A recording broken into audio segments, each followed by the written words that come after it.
live ang isang bugaw na naging contact daw ng mga Chinese sa talamak na prostitution sa niraid na Pogo Hub sa Porac, Pampanga. 5,000 piso kada gabi raw ang bayad sa Pinay.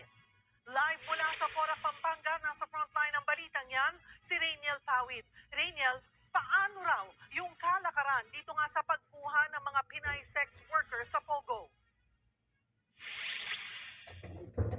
Cheryl, iisa nga lang daw yung requirement ng mga Chinese. Kailangan nasa 18 hanggang 20 anyos ang mga Pinay worker na kanilang mabubuk.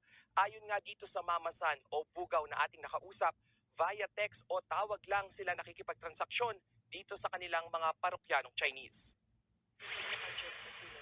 Nakilala ko sa tinaguriang Red Light District ng Angeles City sa Pampanga ang higit 3 dekadang bugaw na si Karen. 5 minuto lang ang layo nito sa niraid na Pogo sa Porac, Pampanga. Aminado si Karen na nakapagpadala na siya ng mga alagang Pinay sex workers sa niraid na Pogo. Isang coordinator daw na marunong magsalita ng English ang nakakausap niya para mag-book ng mga babae. Titig sila kaya nagchat-chat sa cellphone. Anong gusto nila? Meron ka bang yung kaibigan daw? Sabi, ganyan. Sabi ko meron. Tapos yun. Ang gusto pa naman nila ng mga Chinese, gusto nila yung medyo bata eh. Hindi sila kumukuha ng may edad. Sa karanasan ni Karen, 18 hanggang 20 anyos na Pinay ang patok sa mga Chinese. Basta 5K yung hinihingi ng babae. Tapos magkano yung pinuporsyento sa'yo?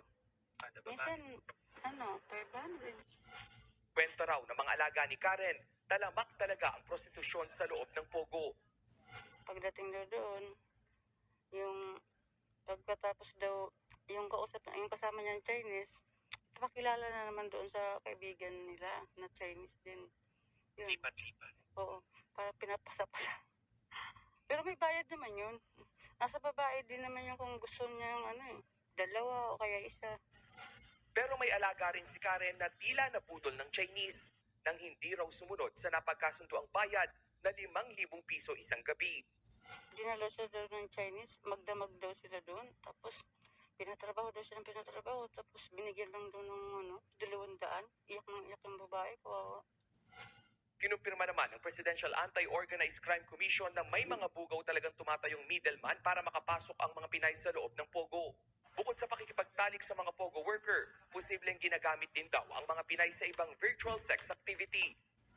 Naghahanap ng mga Pilipina na papayag sa prostitution tsaka sa sex sa sex online, mga Pilipina yon. Pero ang pinaka-boss nila, Chinese.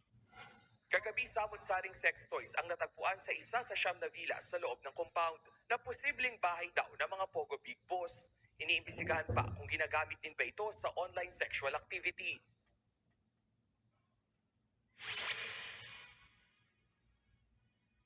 Cheryl, ngayong ikalimang araw nga ng search operation, sabi ng CIDG, 25 building na yung nagalugat dito sa na-raid na Pogo sa Porac, Pampanga. So ibig sabihin, 21 pa out of those 46 buildings yung kanilang dapat siyasatin. At sabi ng CIDG,